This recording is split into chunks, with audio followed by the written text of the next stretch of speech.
a list of stars that never ends. You're our guest in the front row. Now it's time to start the show. Branson Webcast Show, interviews with folks you know.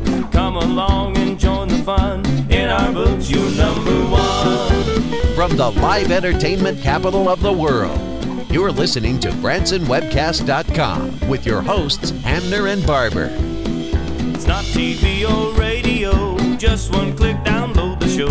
Grab some coffee, take your seat. We've got friends you'd like to meet. Branson Webcast Show, Hamner Barber, here we go.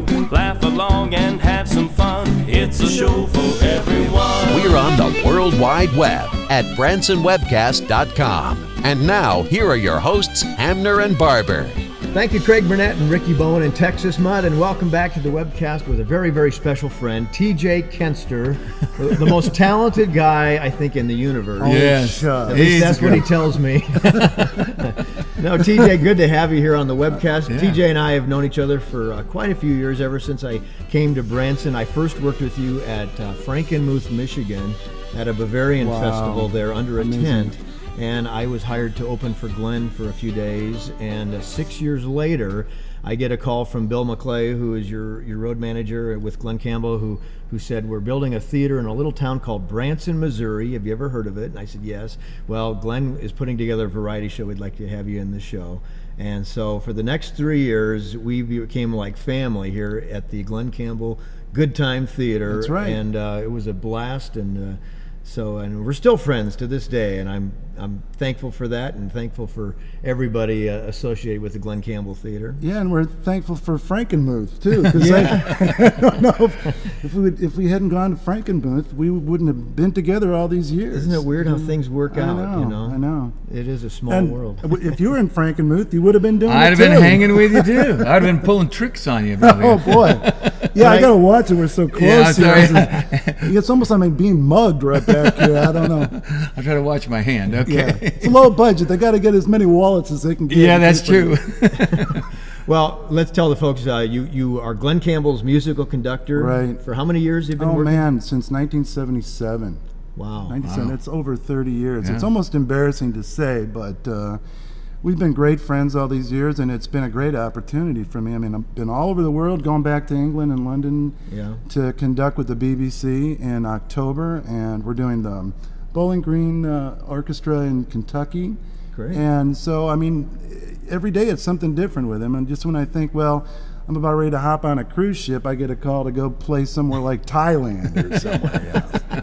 And Glen is 72 years old this year. 72, Oh, my unbelievable. goodness. He's the most healthy 72. person I've ever met. I mean, he's in great shape, plays golf all the time. Yeah, he does. Yeah, he got plays, 106 children. Yes, he and, does. He's like Moses. He still has a great voice. He's got a great we voice. just heard him this last season, I think it was, last year, and we snuck over there, Jim and I did. Oh, yeah. And he was just a great singer Still hitting high G's, high A's, and I'm sitting there in awe. I mean, 72 years old, I was conducting an orchestra, and we're doing Amazing Grace, and he's singing one of those high notes, and I'm sitting there going, I can't do that. At my age, I can't do that. And he's just hitting them like crazy. He's got a new album out. Yeah. It's called Right. Meet Glen Campbell. And you say album, you're not kidding. This is a vinyl album. The vinyl. Either that or it's the biggest CD I've ever seen in my life. That's incredible. It's got some of the greats, Galveston, and I love those songs. Galveston's one of my favorite songs of all time. Is it really? Yeah, it's just like one of those inspirational moments, you know. And I didn't even know what Galveston was all about, but he sure did. Oh, man. And when he sang about it, it made you feel like you knew that place, you know. Well, this album in particular was produced by Julian Raymond, who's like a rock and roll producer like Rick Rubin did Johnny Cash, his last album. They decided, he's a big fan of Glen, and he said, you know what, I'm going to take Glen in the studio, and he did songs by Tom Petty, the Foo Fighters, and you know, Glen goes, what's a Foo Fighter? Wow. He knows what a Foo Fighter is now. Yeah. But we're getting a lot of press on this Green Day. I mean, when you think about the Rhinestone Cowboy, it does Green Day. That's kind of funny, but this one tune called Good Riddance, Time of Your Life, is really great, and it's getting a lot of play in the independent market. So, but what this Julian Raymond did is he got all these big-time rock and rollers to play on Glen's album. I had nothing to do with the album, the recording of the album, but I've been helping play and promote it all across the country. I can't wait to hear it. Now, see, the Galveston is a remix version. What's different about this version of Galveston? Well, you know what? And also, if you go to Walmart, they have a special deal with Walmart, Capitol Records does, and they not only do they remix Galveston, they remix Rhinestone Cowboy, Gentle on My Mind, by the time I get to Phoenix. And I think Wichita Lyman, so you get in Galveston, you get all the remixes. What they did is they kind of pumped up the, the balancing of everything and made it sparkle and pulled up some of the things. Because it was recorded on the 2-track back in the old days, the stereo 2-track, now they pull up all these tracks and they're hearing things like, oh my God, I didn't hear that in the original. So without taking away from the integrity of the whole song, it still sounds like the original, but if you're an arranger or a musician, you hear extra things in there, you go, oh, I never heard that before. So it's kind of fun to hear the remix on it. But the other songs, like I said, there's a John Lennon song on here, Grow Old With Me, that Yoko Ono wrote Glen a little letter and said, if John was alive today, he would have loved your version of it. And they thought it was going to be like, when he wrote it, it was both him and Yoko that wrote it. And they said, we were thinking of this as being the next wedding song. And it really is a great song. So we're hoping for big things. This whole next year, I'm going to be touring with this. Like I said, we go to London and Ireland for 3 weeks in October. And then in November, we're doing a 2 or 3 week tour with the House of Blues. Yeah. All over. We're going every House of Blues there is in California and on the West Coast. Well, that's great. I'm so glad to see Glen's career having another resurgence. He keeps on reinventing himself. Yeah, over he the does. Years, he just doesn't stop. He gets better and better with age, and just like you, TJ. Oh yeah, I get better. I keep losing a little bit more hair, but I keep this a little bit more wild. It's getting farther back, but wider on the sides. Is that it? More coming out of my ears and my nose than anything. But TJ's a great writer, and not just an arranger of music. As a band director and leader, but he writes music. He wrote a song for us in our show called "The Wings of Christmas," which closes our Christmas show, and it brings all the oohs and the ahs, and the people. Many times they ask us, "Hey, we'd like to get a hold of that." Well, we haven't really put it out there. We got to. We should. I know. We will be putting it out, and we've got some other songs. TJ worked with me many times over the years at the Glen Campbell show.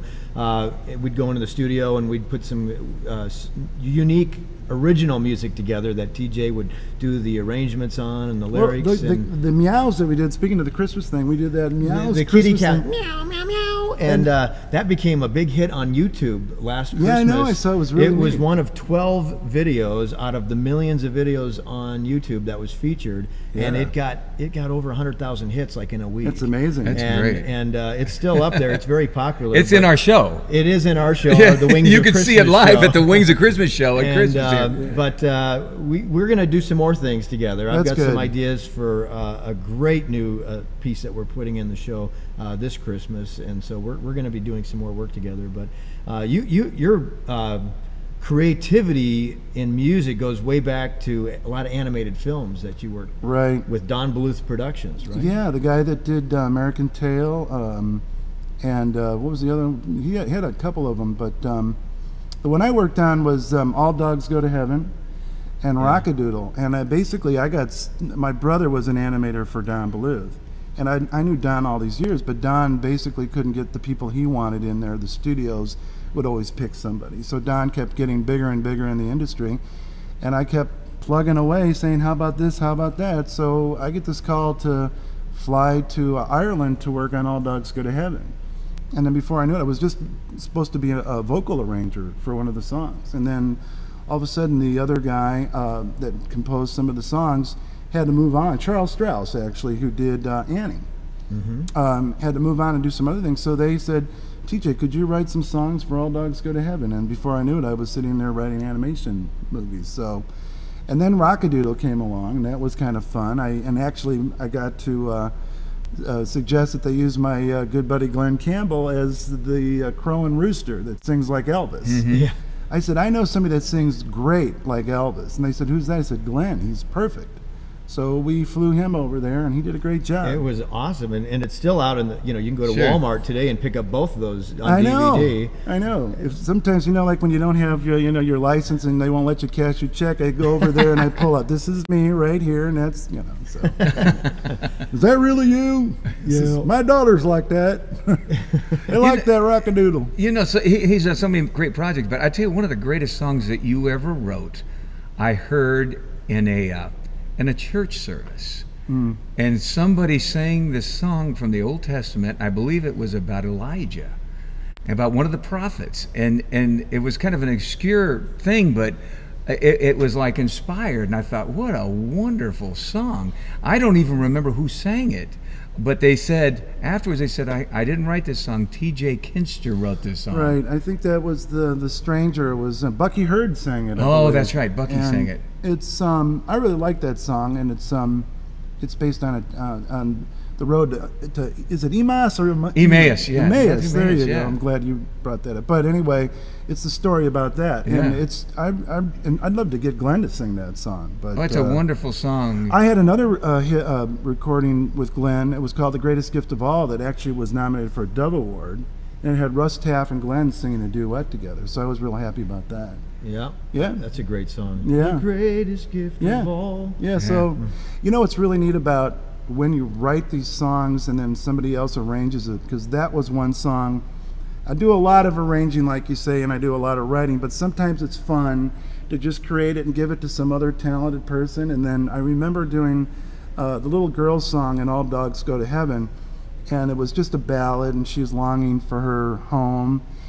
And I wrote the song, and I did it, and all it was piano and the girls singing. And then I flew with Don Bluth to London, and I got a chance to see this little song be done on this huge arrangement on the soundstage with the London Symphony Orchestra, and it was all lush and all done beautifully. And I'm sitting there saying, man, that's the way I want to do it. Just write it, give all the problems to somebody else. But it was a real treat to hear 100 people doing your song. It was great. And some of the times that I've been most impressed with you is when you're in a club situation and you sit down and you're doing some jazz music and improvising, and you'll take an old rock and roll hit like White Room, right, and you'll turn it into a jazz piece. Right. I call that my rocktail. That's my rocktail book, and I take old Jimi Hendrix tunes, and a lot of people are doing that now, but I take things like Wouldn't It Be Nice by the Beach Boys and really hip it up, and I've been doing it now with country western cowboy songs. In fact, I've been asked to go back and play at the Gene Autry Heritage Museum for the 3rd year in a row. Last year it was Gene Autry's 100th, it would have been his 100th birthday, and I was the house band. We had Willie Nelson and Glen Campbell and Joe Pesci, believe it or not, who plays great guitar. Yeah? Really? Yeah, I think I heard that. Like a clown? Does he play like a clown? Yeah, he kind of plays like a clown. And wow. I'd love to see that. But what I did is I took all these jazz tunes and I kind of hipped them up. Like I took all these cowboy tunes, like what do I do? Back in the Saddle Again. And I told them, I said, look, I'll put a band together. It would be like Gene Autry, Roy Rogers meets Dave Brubeck. Oh. And it was great. They said, can you do that? And sure. I said, sure. So anyway, they liked it a lot, and so I'm back for the 3rd year. Good. Well, you're busy. Yeah, I'm trying. I'm trying to keep going. When I'm not busy, I go to all the new stores in town. Hey, the Super Walmart. You can spend hours in there. Oh, they've got everything. Don't they? Yeah. I mean, it's pretty amazing. Well, you like living in Branson. You've been here ever since the show moved here. Back in the 94, early 90s. Yeah. 94, and then 95. I think is when the theater started, right? Well, I think it was before that. It was like 93 or 94. No, 94, and then 95. I think we broke ground for the good time. And then you came from Frankenmuth. Yes. He's not from Frankenmuth. We know that.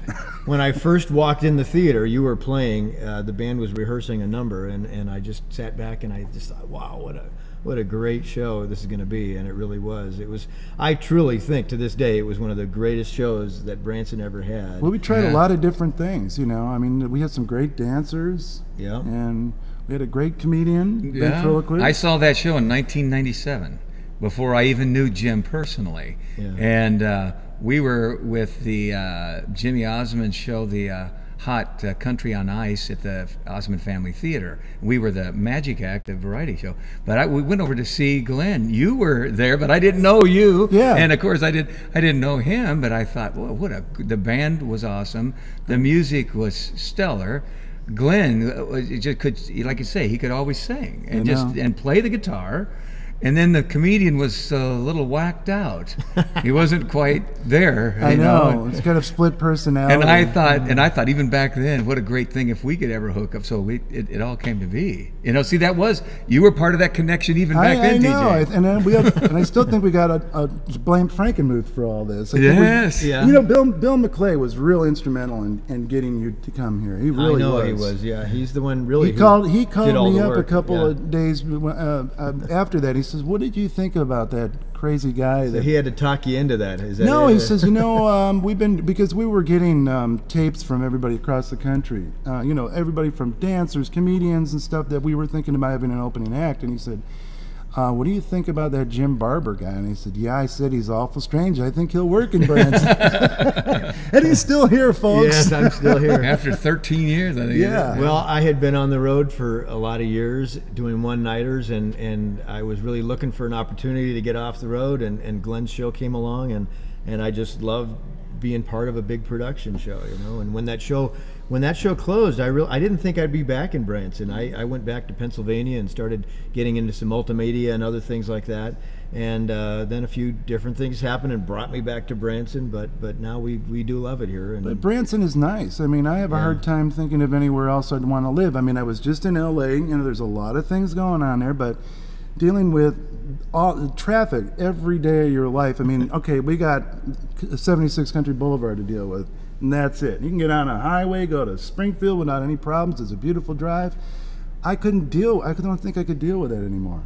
And here, you got more theaters than, they said you got more theater seats than Broadway. Right. Which is amazing. So, I mean, there's a lot of opportunities for musicians. We try to, all the keyboard players, there's not that much for you to do, so you can stay away. I'm a keyboard player. So. Who are your inspirations? Who are your mentors? Well, you were real close to Joe Galante. Oh, God.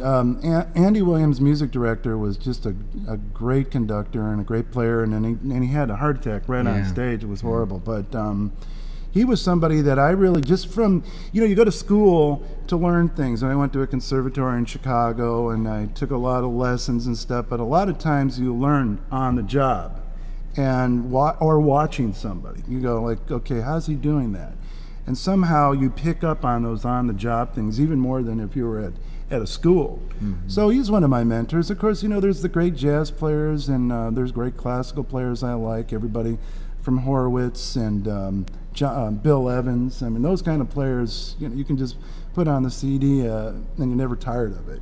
So, but my interest is in everything. I mean, I like all kinds of music, and in my case, I have to really know a lot of different kinds of music, because as an arranger, you got to try. Somebody will ask you, do a hip hop thing or do a kind of a chamber music Bach thing here, and and so so. Yeah.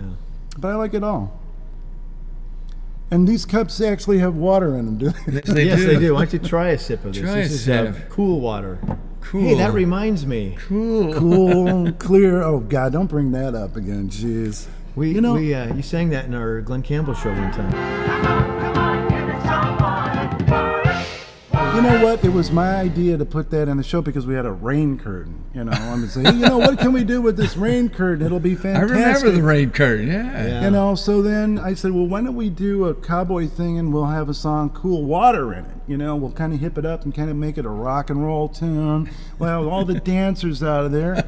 And then I'm saying, but I don't know who's going to sing and dance it. And all of a sudden everybody looked at me. We had this fun every day at the Glen Campbell show, because we had live cameras on the stage that would actually walk around. And at the end of every show, the curtain would come down and the band would go back, and we'd have a skit or something that we'd do funny. Oh, my God. And then they would do a freeze shot at the end. And some of the things, I mean, were kind of horrible. After 9/11, you couldn't do half the things we did because we had things like Kenny, our guitar player. We had him like a hostage backstage with a thing on it, and he was pointing a gun. And people that are watching the show saying, "Is that really happening? Is this a news cut in, an alert or something?" We had a guy named Dennis. I'm trying to remember Dennis. Dennis was and Dennis used to be our parking lot attendant, and he liked to be an Elvis impersonator. So we had him at the end of the show, and he fell over, and I guess he tore ligaments in his knee. He got hurt one time, but TJ one time I impersonated reacted. him a little bit. Not to poke fun at Dennis. I mean, Dennis's knee is okay, but the next night I think I got dressed up, or I got at least looking like Elvis, and I recreated the whole accident. Fell over the monitor, upside down, and the cameras followed me the whole time.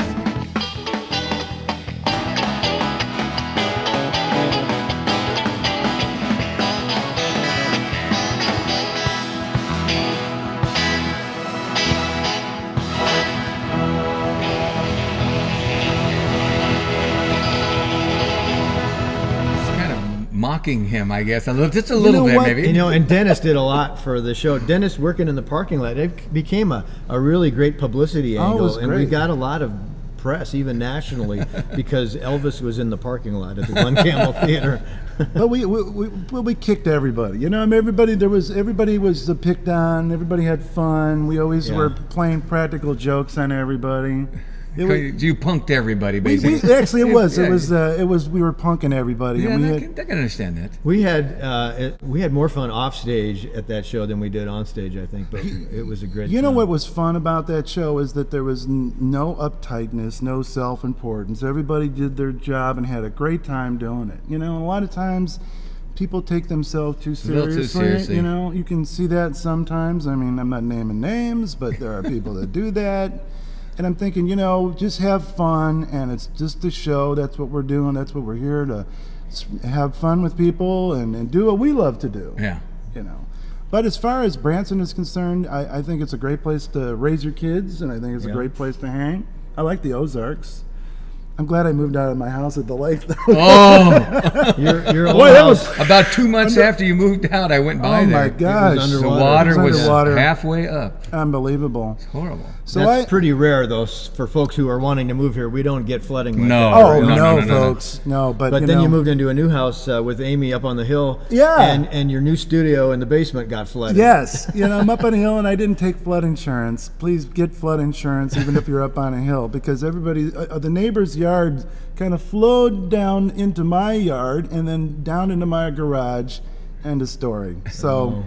But it's back. It's back up and running again. So the floods are all subsided, folks. Do not stay away from Branson. It's as dry can be. Oh no, it's not like Hurricane Katrina or anything. It's not in New Orleans. And actually, thank God for what happened in New Orleans. It didn't go underwater again so much this time. Yeah. So I mean, I'm happy for that. That was a blessing. Yeah. Well, listen, we're going to see more of you real soon. TJ, all right, coming on the webcast. Yes, thank you, Congratulations on the new album. Yes, there it is, right there again. Let's hold it up right there. And they can check out some of the tunes that we did on the AOL sessions, too. Okay, AOL sessions. Yeah, we do most of these songs on there, and they're really good. That's great. And go to Walmart and pick up the ones that got the extra songs, because it's got your Galveston on it. Yeah, I love it. I will get it. I will get it. Well, thanks, guys. All right. Thank you, TJ. God bless you, my friend. On the webcast. Thanks. Got to check and make sure I got my wallet still. Yeah. It's right here. There you go. You've been listening to BransonWebcast.com with your hosts, Dave Hamner and Jim Barber. Join us next time for more interviews, music, and fun from Branson, Missouri. Y'all come back and hear us soon. Hope you liked our little tune. Next time on the internet, we'll have new friends you haven't met. Branson Webcast shows, spread the word to all you know. On the web and having fun, it's the show for everyone. This is your announcer, Craig Burnett, saying thanks for joining us and come back real soon for more fun at BransonWebcast.com.